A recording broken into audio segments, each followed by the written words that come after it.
चलिए केमिस्ट्री का first chapter रासायनिक विज्ञान का chemical reactions and equation start करेंगे। लेकिन इससे पहले हम लोग थोड़ा सा बेसिक पर नजर डालेंगे 9th क्लास का। अच्छा बता दूं ये जो क्लास होने वाली है ये 9th और 10th दोनों के लिए इफेक्टिव होगी। स्टार्ट करते हैं। सोचो अगर मैं कहूं कि दुनिया की हर वो चीज जिसे आप देख पाते हैं या आप नहीं देख पाते हैं, आप अब जहां बैठे हैं अपने कमरे में, जिस जगह ही बैठे हैं वहां की जो भी चीज आपको दिखाई दे रही है, और वीडियो में जो आप मुझे देख पा रहे हो, ये मेरे हाथ में मार्कर है और पीछे व्हाइट बोर्ड है, इसकी लिखावट, हर वो चीज दुनिया की जिसकी हमारी नजर देखती है या नहीं भी देख पाती, एक इनविजिबल पार्टिकल से बने हैं, यानी कि अदृश्य कण से मिलकर बने हैं। यकीन करेंगे आप, यही जो है एक इनविजिबल पार्टिकल्स, बेटा यही कण क्या है, एक एटम है, परमाणु है। देखते हैं, atom is the smallest unit of matter that can take part in a chemical reaction and still in the property of an atom. कहना चाह रहा है कि एटम जो है सबसे स्मॉलेस्ट यानी सबसे छोटी यूनिट है, इकाई है मैटर की, उस पदार्थ की, that can take in part in chemical reaction, यानी केमिकल रिएक्शन में, रासायनिक जब उसके अंदर रिएक्शन होता है, ठीक है, तो उसकी जो प्रॉपर्टी है वो बिल्कुल वही रहती है, यानी कि वो भी बदलती नहीं है। कह सकते हैं कि परमाणु यानी एटम जो है एक छोटी इकाई है, उसको अगर केमिकल रिएक्शन हो जाए उसका, तो वो फिर भी उसकी जो प्रॉपर्टी है, इसकी जो गुण है वो वही रहती है, वो बदलती नहीं है। यानी कि एवरीथिंग इन द वर्ल्ड और around us, air, water, our body, your mobile phone, marker, books, everything, star in the sky, already sky यानी कि आसमान, उसमें जो चांद, उसमें तारे यानी स्टार, सूरज, लाइट, उसकी हर चीज एक इनविजिबल पार्टिकल्स यानी एटम से बनी है। राइट, एटम समझ में आया होगा। अब हम लोग समझते हैं यहां पर कि एटम अगर है तो उसका कोई ना कोई तो उसका स्ट्रक्चर होगा, कोई ना कोई तो उसका एक संरचना होगा, और उस संरचना के अंदर कोई ना कोई पार्ट होगा। तो कौन कौन से पार्ट होते हैं देखेंगे। सबसे पहले जो मेन पार्ट होता है उसका, जो केंद्र में होता है, जिसको हम लोग सेंट्रल पॉइंट बोलते हैं, उसको न्यूक्लियस बोलते हैं, यानी नाभिक कहते हैं। एक तरीके से कोर सेंटर है वो। देखेंगे स्ट्रक्चर इसका, सेंटर पार्ट्स ऑफ एटम, आप देख पा रहे हैं जो बीच में जो है ये पूरा क्या है, एक न्यूक्लियस है जिसको हम लोग नाभिक कहते हैं। और उस नाभिक के अंदर में देख रहे होंगे जो रेड पार्ट है इसको हमने प्रोटॉन कह दिया, और जो बाकी जो पार्ट अलग से इसके साथ में जो न्यूट्रॉन है, ठीक है, और ये जो इसके अंदर में ये सब ऑर्बिट है इसका, ठीक है, और इलेक्ट्रॉन ऑर्बिट है। अभी इस ऑर्बिट के अंदर में ये जो इसके अंदर में यहाँ देख पा रहे हैं जो गोल गोल चेरी टाइप का बनाया हुआ है, ये सब बेटा क्या है, ये इलेक्ट्रॉन होते हैं, ठीक है, ये इसका समझ पा रहे हो, इलेक्ट्रॉन होते हैं।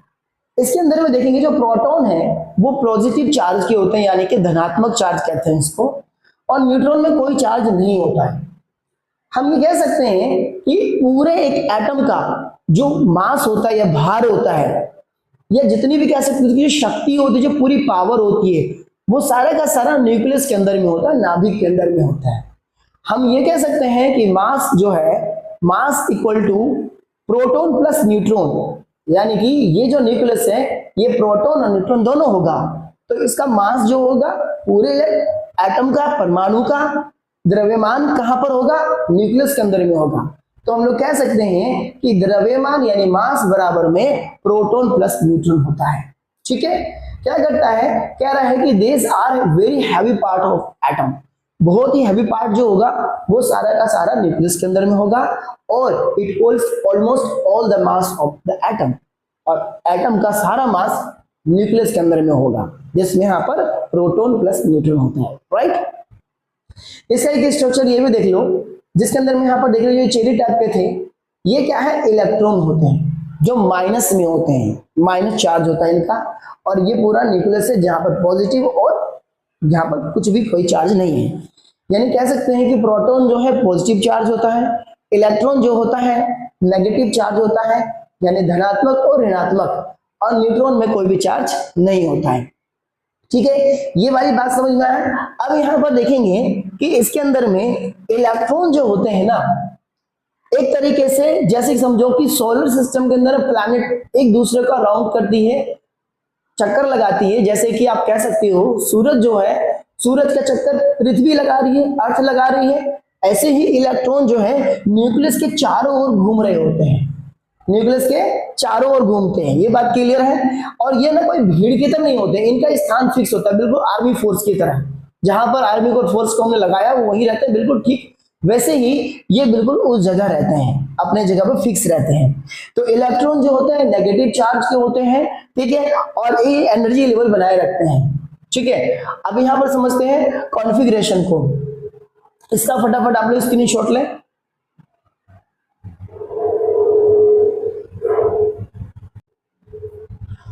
देखिए कॉन्फ़िगरेशंस ऑफ इलेक्ट्रॉन्स, यानी कि इसके अंदर में हर कक्ष में, यानी कि शेल में कहो या ऑर्बिट में कहो, कितने कितने इलेक्ट्रॉन होते हैं, क्योंकि भीड़ तो होता नहीं है तो इलेक्ट्रॉन का भीड़ नहीं होगा, लेकिन हर शेल में, कक्ष में इलेक्ट्रॉन होते हैं, ठीक है।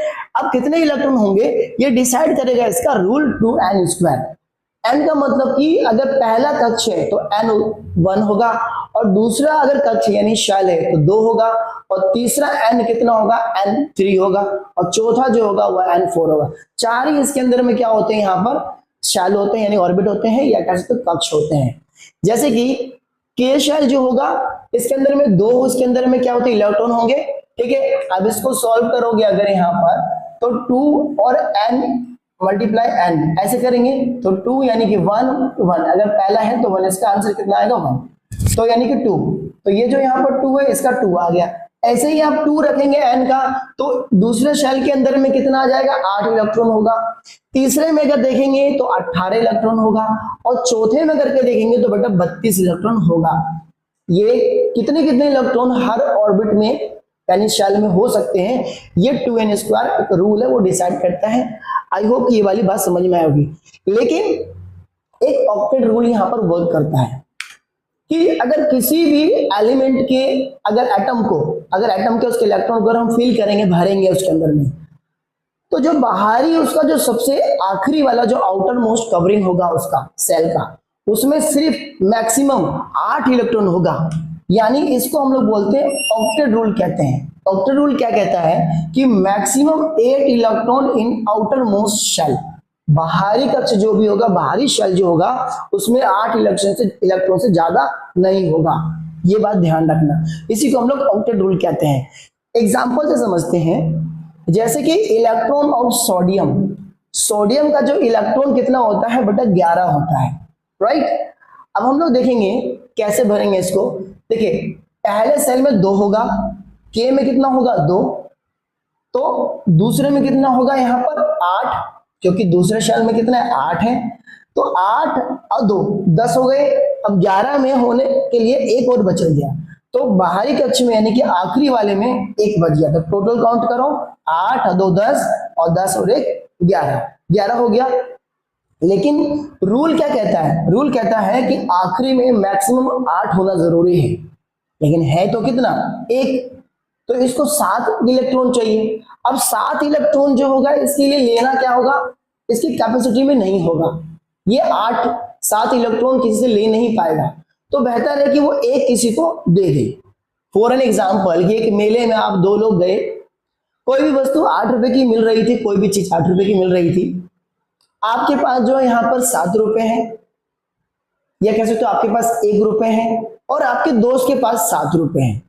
तो आप क्या करोगे, उसको लेने के लिए आप उससे कहोगे भाई तुम्हारे पास कितने रुपए हैं, तो वो कहेगा मेरे पास 7 रुपए हैं। वो कहे यार मेरे पास तो है ही नहीं, मेरे पास तो 1 ही रुपए है। तो आप ये बेहतर करोगे चल इसी को दिला देता हूं, तो 1 रुपया आप उसको दे दोगे, ना कि वो 7 रुपये आपको देगा। तो 1 रुपया क्या होता है, देना आसान होता है, लेकिन उससे 7 रुपये लेना आसान नहीं होता। तो ठीक इसी तरीके से कॉन्सेप्ट समझो कि यहाँ पर 1 इलेक्ट्रॉन जो है इसका लास्ट में बच गया, तो ये क्या करेगा, ये दे देगा। इसको बोलते हैं यहाँ पर लॉस करना। 1 इलेक्ट्रॉन अपना वो लॉस कर देगा। अब जो 1 इलेक्ट्रॉन जो लॉस करेगा, तो वो लॉस किया हुआ जो 1 इलेक्ट्रॉन ही उसका वैलेंसी कहलाता है बच्चों। क्या कहलाता है, वैलेंसी, यानी संयोजकता कहलाता है। वैलेंसी यानी कह सकते हो संयोजकता का मतलब हो गया कि अगर वो चाहे इलेक्ट्रॉन ले रहा हो या वो दे रहा हो, ठीक है, इलेक्ट्रॉन दे रहा हो या इलेक्ट्रॉन ले रहा हो, वही वैलेंसी कहलाती है, राइट। और भी एग्जांपल आप लोग नाइट्रोजन का ले सकते हो। नाइट्रोजन का देखोगे इसके अंदर में भी तो यहाँ पर 7 इलेक्ट्रॉन होते हैं। अगर आप नाइट्रोजन को देख लो तो नाइट्रोजन का 7 होगा तो 7 भर के बताओ कैसे होगा। पहले में 2 भरोगे, दूसरे में क्या होगा 5 हो जाएगा, तो पहले में 2, के में 2 और एल में 5, तो टोटल 7 हो गया। लेकिन बाहरी कक्ष में यानी बाहरी शेल में 8 होने चाहिए, ऑक्टेट रूल कहता है। तो 5 है तो 3 की और जरूरत है, तो 3 ये ले लेगा किसी से 8 बनाने के लिए। तो इसकी जो वैलेंसी कितनी होगी यहाँ पर, इसकी वैलेंसी कितनी हो जाएगी, यानी कि 8 बनाने के 3 लेगा तो 3 इसकी वैलेंसी हो जाएगी, संयुक्त का 3 हो जाएगी। यानी कि शेयर करना जितना भी वो ले रहा है आपस में एक दूसरे को, चाहे दे रहा हो या ले रहा हो, उसको हम लोग यहाँ पर वैलेंसी कहते हैं। ये यूं कह सकते हैं वैलेंसी क्या है, बॉन्ड फॉर्मिंग कैपेसिटी। ये बॉन्ड बनाता है, बॉन्ड बनाने की कैपेसिटी को वैलेंसी कहते हैं। It indicates how many atoms and atom can be, कहते हैं हाउ मेनी एटम्स, एक को मैं सही कर देता हूं, ऑफ एटम कह रहा है कि it indicates how many atoms of an atom can be combined with, कि कितने एटम दूसरे एटम के साथ कंबाइन होकर बनते हैं, ठीक है। या कह सकते हैं यहां पर ये फॉर्मेशंस ऑफ फॉर्मूलाज, वैलेंसी जो है फॉर्मूला बनाने यानी सूत्र बनाने के भी काम आता है, ठीक है। जैसे कि आप लोग ने देखा होगा 10th वाले जो है उनको पता है और 9th वाले भी समझ जाएंगे कि वैलेंसी ऑफ सोडियम कितना बना 1, ठीक है। इसी तरीके से ऑक्सीजन का वैलेंसी होता है 2, ठीक है। तो यहाँ पर सोडियम और ऑक्सीजन, तो सोडियम के नीचे वैलेंसी लिखेंगे 1 और ऑक्सीजन के नीचे लिखेंगे 2, तो बेटा ये क्रॉस होके मल्टीप्लाई हो जाते हैं, यानी सोडियम का जो है 2 इसके साथ मिल जाएगा, सोडियम 2 हो जाएगा और ऑक्सीजन 1 हो जाएगा, तो ये दोनों मिलके क्या बना है, सोडियम ऑक्साइड, ठीक है। ये हो गया। इस तरीके से दूसरा ये क्या फार्मूला बन गया इसका।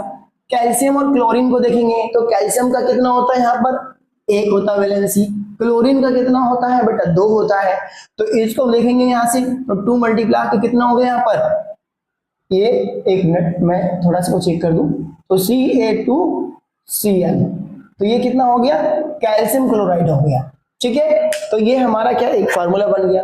तो हमें ये समझ में आया कि वैलेंसी जो है फार्मूला बनाने के भी काम आता है। और समझते हैं क्या है, valency is what decide who will react to whom, ये वैलेंसी ही डिसाइड करता है कि कौन किसके साथ रिएक्ट करेगा, कैसे करेगा, हर चीज everything is decided by valency, यानी किसके साथ रिएक्ट करेगा, कैसे करेगा, हर चीज बेटा वैलेंसी ही डिसाइड करता है, यानी संयोजकता ही निर्णय लेता है, संयोजकता से ही पता चलता है। Valency indicates which types of bond will form, यानी कि वैलेंसी ही डिसाइड करता है, यानी वैलेंसी बताता है कि कौन सा बॉन्ड बनेगा। बॉन्ड मतलब समझोगे आगे, आयोनिक बॉन्ड बनेगा या कोवेलेंट बॉन्ड बनेगा, ठीक है।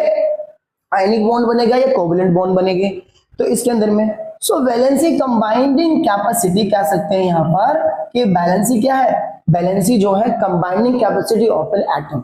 एक कंबाइंडिंग कैपेसिटी क्या है, एटम की कंबाइंडिंग कैपेसिटी है, शॉर्ट में अगर कहें तो। Valency always find out from the neutrals, देखिए वैलेंसी हमेशा जो है न्यूट्रल एटम से निकाला जाता है। न्यूट्रल का मतलब क्या कि प्रोटॉन जो है इलेक्ट्रॉन के इक्वल होते हैं, इसको हम लोग न्यूट्रल कह सकते हैं, न्यूट्रल एटम कहेंगे। न्यूट्रल एटम मतलब हो गया कि प्रोटॉन और इलेक्ट्रॉन जो दोनों एक दूसरे के इक्वल होंगे, बराबर होंगे, और जो इलेक्ट्रॉन होगा वो क्या होगा, एटॉमिक नंबर के बराबर भी होगा। हम लोग कह सकते हैं यहाँ पर कि प्रोटॉन जो है वही एटॉमिक नंबर भी होता है और इलेक्ट्रॉन भी होता है, राइट। एटॉमिक नंबर का मतलब समझेंगे तो काउंटिंग ऑफ प्रोटॉन्स ओनली, यानी कि जितने प्रोटॉन्स होंगे वही एटॉमिक नंबर होते हैं। आई होप कि ये वाली बात समझ में आ गया होगा। आगे थोड़ा समझते हैं कि when an element gains or loses a certain numbers of electrons to complete its electron shell, यानी कि जितने शेल को मतलब शेल को पूरा करने के लिए ऑक्टेट रूल के हिसाब से शेल को 8 पूरा करने के लिए जितने भी वो इलेक्ट्रॉन गेन करेगा, यानी कि प्राप्त करेगा या लॉस करेगा, खो देगा, वहीं से क्या चार्ज डिसाइड होता है, चार्ज डिसाइड होता है बेटा। चार्ज एक रिजल्ट बनता है उसका कि वो पॉजिटिव बनेगा या नेगेटिव बनेगा।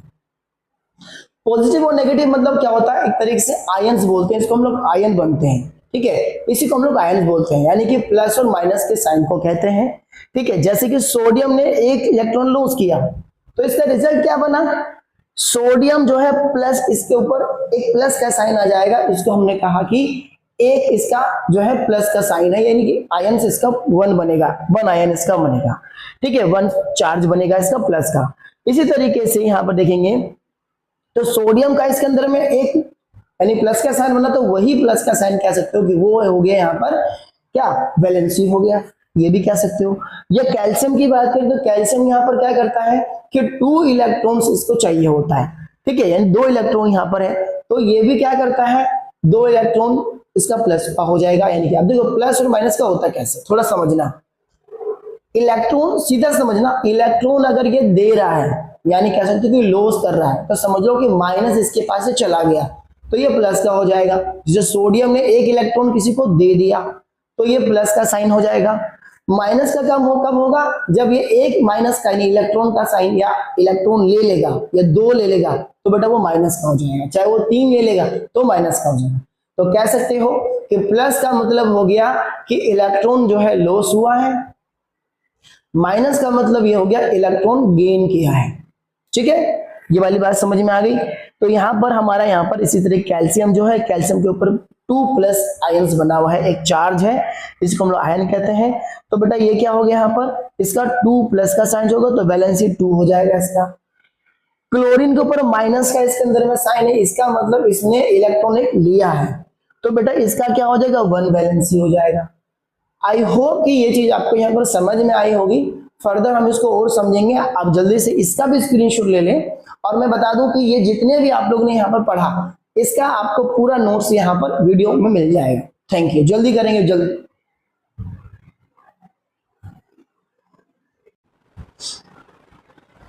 Next, molecules. सोचो अगर दुनिया की हर चीज टूटकर छोटे छोटे टुकड़ों में रह जाए, क्या बचेगा? आंसर है मॉलिक्यूल्स। हम यहां जानेंगे कि मॉलिक्यूल्स होता क्या है, इसको दुनिया का बिल्डिंग ब्लॉक क्यों कहते हैं, देखेंगे हम। आपके घर बनते हैं, ईंटों से बनते हैं, क्या एक ईंट पूरा घर बना सकता है?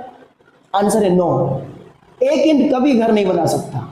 लेकिन मेरे को बहुत सारे ईंट अगर क्या कहते हैं जोड़े तो घर बन सकता है। तो ठीक इसी तरीके से हम लोग जानेंगे मॉलिक्यूल्स यानी कि अणु को। When 2 or more atoms combine together chemically, यानी कि रासायनिक क्रिया करके chemically they form a molecule, एक मॉलिक्यूल बनता है। यानी कि हम लोग जानेंगे एटम और मॉलिक्यूल्स को लेकर। देखिए अगर मैं कहूँ आपके घर का एक ईंट जो है वो क्या है, वो एटम है, और जब बहुत सारे इसके अंदर ईंट को हम लोग जोड़ के और घर बनाते हैं या दीवार बनाते हैं तो वो क्या बनता है, मॉलिक्यूल बनता है, अणु बनता है। यानी कि एक जो एटम है वो ब्रिक है, जिसको बोलते हैं हम लोग यहाँ पर ईंट, और ये क्या कहते हैं, पूरा घर है। पूरा घर जो बनता है मॉलिक्यूल हो गया। आई होप कि मॉलिक्यूल समझ में आया होगा। अब हम लोग जानेंगे कि atom combines through chemically bonds to form molecules, यानी कि केमिकली बॉन्ड बनकर ये मॉलिक्यूल बनते हैं। एटम जो होते हैं इसके जो है ये 2 तरीके से क्या कहते हैं, बॉन्ड बनाते हैं। एक्चुअली मिलते हैं तो ये बॉन्ड बनाते हैं सारे एटम जो होते हैं। अब देखेंगे जो बॉन्ड बनाते हैं वो 2 तरीके से बनाते हैं। एक तो क्या करते हैं, इलेक्ट्रॉन्स को शेयर करते हैं, ठीक है, जो शेयर करते हैं इलेक्ट्रॉन्स उसको हम लोग यहाँ पर कोवेलेंट बॉन्ड कहते हैं, कोवेलेंट बॉन्ड कहते हैं। और जो ट्रांसफर करते हैं, इलेक्ट्रॉन्स को ट्रांसफर करते हैं, उसको बोलते हैं आयोनिक बॉन्ड कहते हैं, ठीक है। यानी कि एक atom does not like to leave alone, it wants to stable. आप लोग को याद है, अभी तुरंत बताया मैंने ऑक्टेट रूल के बारे में। ऑक्टेट रूल कहता है क्या कि जब इलेक्ट्रॉन्स का बाहरी शेल जो होता है उसमें मैक्सिमम अधिकतम 8 इलेक्ट्रॉन होने चाहिए, तो वो स्टेबल करने के लिए वो क्या करेगा, इलेक्ट्रॉन्स उसको चाहिए होगा या इलेक्ट्रॉन्स वो देगा, शेयर करेगा यानी इलेक्ट्रॉन्स देगा या तो लेगा, यानी गेन करेगा या तो लॉस करेगा। तो हर कोई क्या करता है, स्टेबल होना चाहता है। देखिए आप भी अपनी लाइफ में स्टेबल होना चाहते हैं, हम भी अपनी लाइफ में, एक नेचुरल का एक प्रिंसिपल है, सिद्धांत है कि स्टेबल होना, ठीक है। तो ये इलेक्ट्रॉन्स देकर या लेकर ये भी एटम क्या करते हैं, ये भी स्टेबल होना चाहते हैं, ठीक है, आर्ट पूरा करना चाहते हैं। तो इस तरीके से ये क्या करते हैं, यहाँ पर एटम जो है कभी भी अकेला रहना पसंद नहीं करता, तो ये क्या करते हैं, दूसरे एटम के साथ मिलकर रहना पसंद करते हैं। यानी कि ये सिंगल, जैसे कि मैं कहूँगा आप अकेले हैं, आप कभी अकेला नहीं रहना पसंद करेंगे, आपको भी ना दोस्त चाहिए, तो ये भी समझ लो कि ये दोस्त बनाता है, ये भी दोस्ती करना चाहता है, ठीक है। तो आगे समझिए यहाँ पर इस तरीके से ये मिलकर क्या बोलते हैं, जो दोस्त बनाते हैं तो बॉन्ड बनाते हैं, यानी कि तो इनका बॉन्ड जो है यहाँ पर देखेंगे कि इसके अंदर में ये जो मॉलिक्यूल्स बनते हैं, यानी कि मिलकर जो मॉलिक्यूल्स बनते हैं, ठीक है, कई सारे आइटम मिलकर मॉलिक्यूल्स बनते हैं। तो ये मॉलिक्यूल्स की आप समझेंगे टाइप क्या होता है। अभी हमने समझेंगे बॉन्ड कैसे बनाते हैं। यहाँ पर दो तरीके से बनाते हैं, एक तो शेयरिंग करके, जो शेयरिंग करेंगे वो कोवेलेंट बॉन्ड होंगे, और जो ट्रांसफर करेंगे उसको हम लोग आयोनिक बॉन्ड कहते हैं। हम इनको आगे पढ़ेंगे, अभी जानेंगे यहाँ पर मॉलिक्यूल्स यानी अणुओं के प्रकार क्या हैं। पहला जो होता है एलिमेंट मॉलिक्यूल, एलिमेंट मॉलिक्यूल यानी तत्व अणु, तत्व अणु के बारे में इसको समझेंगे यहाँ पर कि तत्व अणु क्या होते हैं, ठीक है। आगे देखेंगे यहाँ पर, जैसे कि यहाँ पर लाइक नाइट्रोजन, नाइट्रोजन जो है ये दो नाइट्रोजन जो है इनको ये ट्रिपल बॉन्ड बनाते हैं। कैसे देखेंगे, आप लोग को भी बताया मैंने, नाइट्रोजन का जो 7 इलेक्ट्रॉन्स होता है, ठीक है। अब ये 7 इलेक्ट्रॉन भरने के लिए पहले ये 2 में भरेगा, उसके बाद कितना रह गया, 1 2 3 4 5, यानी कि 5 इलेक्ट्रॉन इसके हैं। लेकिन ऑक्टेट रूल क्या कहता है, 8 इलेक्ट्रॉन्स होने चाहिए, लेकिन इसके पास कितना है, 5 है। तो ये दूसरे इलेक्ट्रॉन्स के इसके नाइट्रोजन के साथ भी जो सेम नाइट्रोजन जो है इसके साथ भी ये क्या करेगा, इसका भी देखो इसका भी 7 ही इलेक्ट्रॉन है, ये भी यहाँ पर 2 और 3 4 5, तो ये इस तरीके से 7 हो गए, 2 अंदर 5 बाहर। तो ये क्या करेंगे, इनको अपने ऑक्टेट रूल के हिसाब से, ऑक्टेट रूल के हिसाब से ये क्या करेंगे, यहाँ से ये लोग 5 है इन लोगों के पास इलेक्ट्रॉन, तो 3 इलेक्ट्रॉन इनको चाहिए होगा 8 पूरा करने के लिए।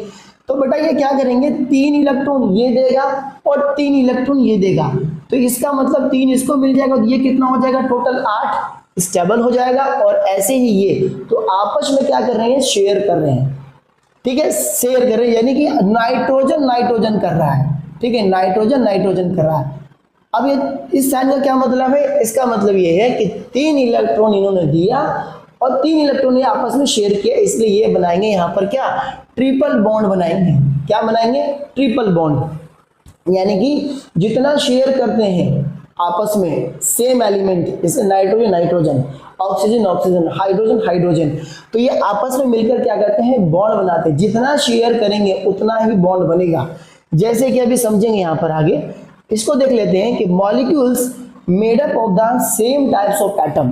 क्या बोला, सेम टाइप्स ऑफ एटम, यानी नाइट्रोजन नाइट्रोजन है, बाय शेयरिंग बिटवीन देम, आपस में शेयरिंग करके, इसको हम लोग क्या बोलते हैं, एलिमेंट मॉलिक्यूल्स बोलते हैं। क्या बोलते हैं, एलिमेंट मॉलिक्यूल्स।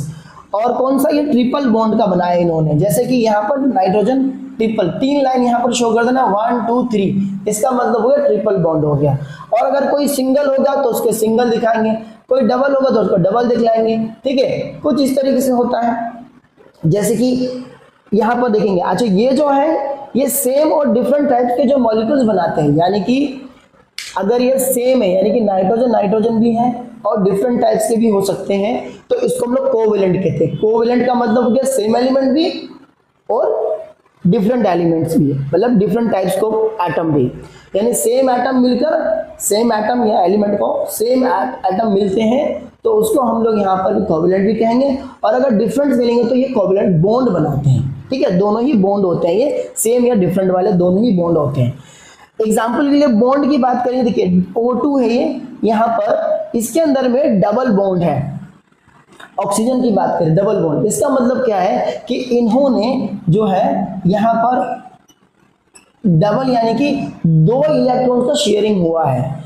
इसका यहाँ जो है कि इसके अंदर में सिंगल लाइन दिखा के यहाँ दिखाएंगे कि ये जो है हाइड्रोजन जो है इसके अंदर में एक इलेक्ट्रॉन का शेयरिंग, क्योंकि इसके जो बाहरी कोश है यानी कक्ष है, ठीक है, या सेल है, इसके बाहरी कोश के अंदर में जो है टोटल 2 इलेक्ट्रॉन होने चाहिए, ठीक है, क्योंकि इसका खुद का मास जो होता है यानी कि इसका इलेक्ट्रॉन जो होता है एक होता है, इलेक्ट्रॉन इसका एक होता है, ठीक है, हाइड्रोजन का इलेक्ट्रॉन एक होता है, तो एक तो उसका होता ही है और एक और चाहिए, तो 2 चाहिए इसको, ठीक है। तो इस तरीके से इसका टोटल 2 हो जाएगा, एक लेगा शेयर का तो एक ही लेगा, तो एक ही इसका क्या होगा यहाँ पर लाइन बनेगा, तो सिंगल उसको क्या बोलेंगे यहाँ पर सिंगल बॉन्ड, ये डबल बॉन्ड, और ये जो है यहाँ पर तुमने देखा है तो ये नाइट्रोजन, ये 3 इसके अंदर में क्या करता है यहाँ पर शेयरिंग करता है इलेक्ट्रॉन का, इसलिए इसको हम लोग 3 लाइन छोड़ के बोलेंगे क्या ट्रिपल बॉन्ड बनाते हैं इलेक्ट्रॉन।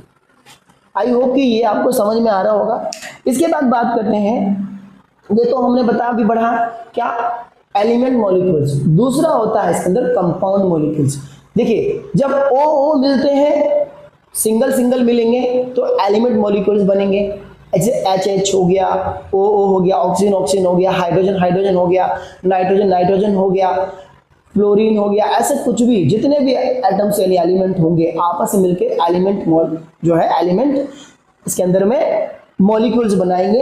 आगे बात करते हैं कंपाउंड। कंपाउंड का मतलब क्या, जैसे कि हाइड्रोजन के साथ ऑक्सीजन का मिल जाना, एक अलग दूसरा, दोनों अलग अलग होंगे तो मिलकर ये क्या बनाते हैं, कंपाउंड बनाते हैं बेटा, यौगिक बनाते हैं, तत्व नहीं बनाएंगे, यौगिक बनाएंगे, ठीक है, यौगिक अणु बनाते हैं। तो कंपाउंड मॉलिक्यूल्स के अंदर में देखिए H2O का मतलब यहाँ पर 2 हाइड्रोजन है और 1 ऑक्सीजन है, ठीक है, इसका मतलब हो गया यहाँ पर 2 यानी कि इसके अंदर में यहाँ पर 2 एटम मिले हैं हाइड्रोजन के और ऑक्सीजन का 1 एटम मिला है, ठीक है, तो 1 ऑक्सीजन एटम और 2 हाइड्रोजन एटम दोनों मिलकर क्या बनते हैं H2O, जिसको हम लोग बोलते हैं पानी यानी वाटर।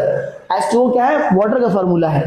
तो molecules made up of different types of atoms are called compound, यानी कि अलग अलग क्या कहते हैं, जब एटम मिलते हैं तो बेटा कंपाउंड बनाते हैं, H2O बनाते हैं, उसमें इसके अंदर में CO2 बनाते हैं और NH3 बनाते हैं, ये अलग अलग होंगे, यानी कि कंपाउंड यानी यौगिक अणु बनाते हैं, कंपाउंड मॉलिक्यूल्स होते हैं, राइट। आई होप ये वाला समझ में आ गया होगा। अभी हम नेक्स्ट चलते हैं जल्दी से, इसको आप लोग देख लो स्क्रीनशॉट लेके, फिर नेक्स्ट बोर्ड की तरफ फटाफट मूव करते हैं।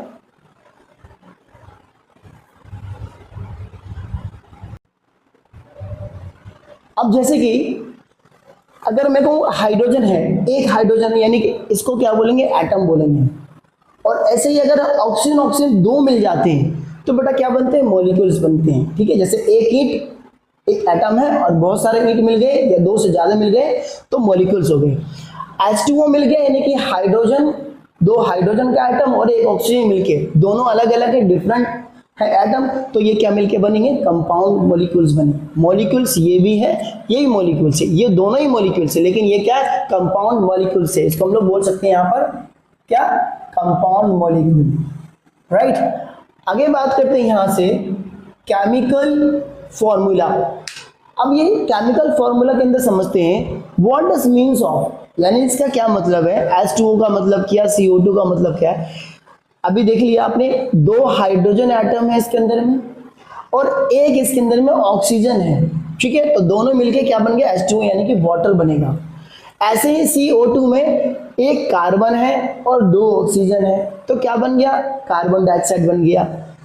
आगे समझते हैं फिजिकल चेंज और केमिकल चेंज के अंदर में क्या क्या होता है। देखिए फिजिकल चेंज कौन सा होता है और केमिकल चेंज होता है, एमसीक्यू क्वेश्चन में भी पेपर में अक्सर पूछे जाते हैं, इस पर ध्यान देना।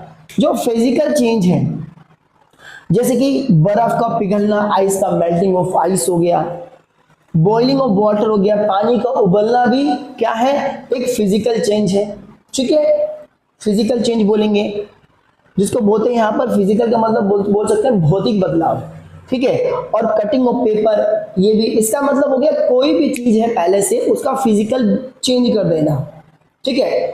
पेपर को कट कर दिया, उसका जो फिजिकल था वो चेंज हो गया, तो बेटा वो फिजिकल हो गया, यानी भौतिक उसका चेंज हो गया, ठीक है। इसी तरीके से इसके अंदर में बर्फ पहले एक टुकड़ा था, उसको हमने छोड़ दिया, वो पिघल कर वाटर में चौंक गया, तो उसका आकार बदल जाना, समझ लो कि उसको हम लोग फिजिकल चेंज कहते हैं, जिसका आकार बदल जाए, ठीक है। वायु पानी जो है यानी कि आकार बदल जाए, या उसका कह सकते हैं कि रूप बदल जाए, ठीक है, आकार का अच्छा है, रूप बोल दो, रूप फॉर्म बदल जाए उसका, तो कह सकते हैं उसका वाटर बॉइलिंग हो गया, पहले ठंडा था बॉइल हो गया, उबल गया, ठीक है, पेपर का कट करके उसको चेंज कर दिया तो यानी उसका फॉर्म भी बदल गया, उसका रूप बदल गया। इसी तरीके से यहाँ पर आता है केमिकल चेंज। केमिकल के अंदर में क्या होता है, यहाँ पर इसमें भी थोड़ा सा रूप बदलता है। देखेंगे जैसे क्या कि लोहे में जंग लगना एक केमिकल है, यानी कि रासायनिक चेंजिंग बदलाव है।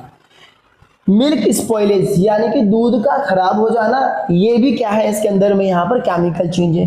कुकिंग ऑफ फूड, फूड का बनाना यानी उसका खाना बनाना, उसमें भी उसका फॉर्म चेंज हुआ है यहाँ पर। तो इस तरीके से इसको हम लोग यहाँ बोलते हैं केमिकल चेंज बोलेंगे, यहाँ पर रासायनिक बदलाव कहेंगे। ठीक है, अभी समझ में आएगा। अब हम लोग समझते हैं यहाँ पर क्या, law of conservation of mass, यानी कि यहाँ पर समझेंगे द्रव्यमान का संरक्षण का नियम, यानी द्रव्यमान संरक्षण का नियम। द्रव्यमान संरक्षण का नियम समझेंगे। इसमें एंटोइन लेवॉइजर ने कहा था 18 सेंचुरी में कहा था, 18 सेंचुरी में कहा था।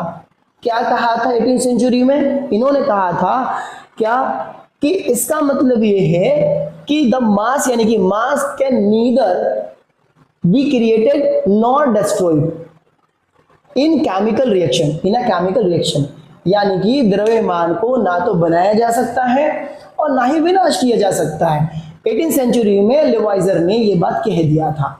ठीक है, यहां पर बात समझ में आ गई आपको। ठीक है, और बस क्या रहता है, it only change it's form, यानी इसके फॉर्म को बदल सकते हैं। जैसे कि अभी हमने बताया कि भाई इनके फॉर्म को हम लोग रस्टिंग, यहाँ पर क्या हो गया, कहते हैं रस्टिंग ऑफ आयरन होगा, ये मैं आयरन कह देता हूं, रस्टिंग ऑफ आयरन लोहे का रस्ट हो गया।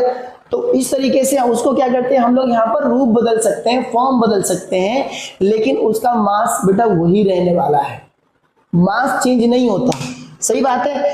देखिए, it means total of mass of reactant, total mass of reactant, जो इसको रिएक्टेंट्स कह सकते हैं। ठीक है, बिफोर रिएक्शन, अभिक्रिया करने से पहले, यानी कि अभिक्रिया करने से पहले का मास यानी द्रव्यमान जो होगा, अभिक्रिया करने के बाद यानी आफ्टर रिएक्शन का मास जो होगा, दोनों इक्वल ही होगा। जैसे कि एग्जांपल समझते हैं, ये बैलून है, इसके अंदर ऑक्सीजन भरा पड़ा है। ठीक है, इसके अंदर में ऑक्सीजन है, 7 ग्राम ऑक्सीजन है इसके अंदर में। हमने क्या किया, मर्क्यूरी के अंदर में जो 93 ग्राम है, इनके साथ हमने अभिक्रिया किया, ये रिएक्शन कराया। तो रिएक्शन के बाद यहाँ पर क्या हुआ, मर्क्यूरिक ऑक्साइड बन गया, जो क्या है, इनको 7 ग्राम और 93 ग्राम, यानी 93 ग्राम, दोनों मिलकर कितना हो गया, 100 ग्राम हो गया। यानी कि मास यहाँ भी चेंज नहीं हुआ, यानी द्रव्यमान यहाँ भी बदला नहीं, द्रव्यमान वही है। ठीक है, समझ में आ रहा होगा। एक चीज समझना, ऑक्सीजन यानी कि ये जो ऑक्सीजन और मर्क्यूरी, यानी ये जो ऑक्सीजन और मर्क्यूरी है, दोनों को बोलते हैं यहाँ पर क्या, रिएक्टेंट बोलते हैं, यानी कि अभिकारक बोलते हैं। और जो बनकर तैयार होता है उसे बेटा हम लोग प्रोडक्ट कहते हैं, यानी उत्पाद कहते हैं हिंदी में। ठीक है, इसका मतलब सिंपल हो गया कि टोटल मास यानी द्रव्यमान रिएक्टेंट का, यानी इनका बराबर किसके होगा, इक्वल किसके होगा, टोटल मास ऑफ प्रोडक्ट। ठीक है, उत्पाद का जो है, कुल उत्पाद का जो, यानी कि जो उत्पाद का जो कुल मास होगा, यानी कि कुल द्रव्यमान होगा, वो इक्वल होगा इनके अभिकारक के मास के बराबर। ठीक है, ये बात क्लियर है। तो हम कह सकते हैं total mass of reactant equal to total mass of product. I hope कि समझ में आ रहा होगा आप लोग को ठीक से। एग्जांपल और लेते हैं, जैसे कि H2O, H2O तो पता है ये वाटर है। अब यहाँ पर हमने 2 लिखा हुआ है, यहाँ भी 2 लिखा, इसलिए देखो क्या करना है, हमें इस तरफ दोनों तरफ क्या करना पड़ता है, बैलेंस करना होता है। बैलेंस आप लोग 9th में पढ़े हो, और जो बच्चे 9th में आए हैं वो 9th में पढ़ेंगे आगे बैलेंस करना। ठीक है, तो देखो यहाँ पर अगर हम देखेंगे तो यहाँ पर अगर मैं 2 करता किया तो ये 2 2 4 हो गया, और 2 इधर कितना हो गया, ये 6 हो गया। तो ये इस तरीके से 6 हो, तो यहाँ भी क्या करना पड़ेगा, देखो ये 2 का मल्टीप्लाई किया, 2 2 4 और 2 इसके अंदर में, तो इस तरीके से 6। तो दोनों तरफ बैलेंस करने को हम लोग यहाँ पर जरूरी है, बैलेंस करना जरूरी है। अब आप समझेंगे कि इसका मास यानी कि देखेंगे कैसे इक्वल होगा, इस रिएक्टेंट का प्रोडक्ट के इक्वल में कैसे मास आता है। देखेंगे सबसे पहले हाइड्रोजन का मास होता है 2, ठीक है, और 2 पहले से, तो 2 को मल्टीप्लाई करें 2 से, तो इसका मास कितना आ गया, हाइड्रोजन का 4 आ गया। ऑक्सीजन का होता है 16 और 2 का इसके साथ पहले से, तो उससे 2 का मल्टीप्लाई करेंगे कितना हो गया, 32। अब यहाँ पर क्या हुआ, टोटल मास कितना हुआ, टोटल मास ऑफ रिएक्टेंट यानी अभिकारक का मास जो है बिफोर रिएक्शन, रिएक्शन करने से पहले का, अभी क्रिया करने से पहले का कितना है 36। देखो 4 ये और 32 ये दोनों को मिलाएंगे कितना होगा 36 यानी 36 हो जाएगा। अब देखेंगे इधर का प्रोडक्ट का चेक करते हैं। तो प्रोडक्ट का क्या होगा, यहाँ पर 2 इसके अंदर होगा, 2 को 2 से मल्टीप्लाई करेंगे 4 हो गया, और 16 को 2 से मल्टीप्लाई करेंगे क्योंकि ये 2 इसमें भी जाएगा, तो 16 दूनी 32, तो 32 और 4 36 बेटा यहाँ पर भी हो गया। इसका मतलब ये सेटिस्फाई हो गया कि सेम मास लो सेटिस्फाई।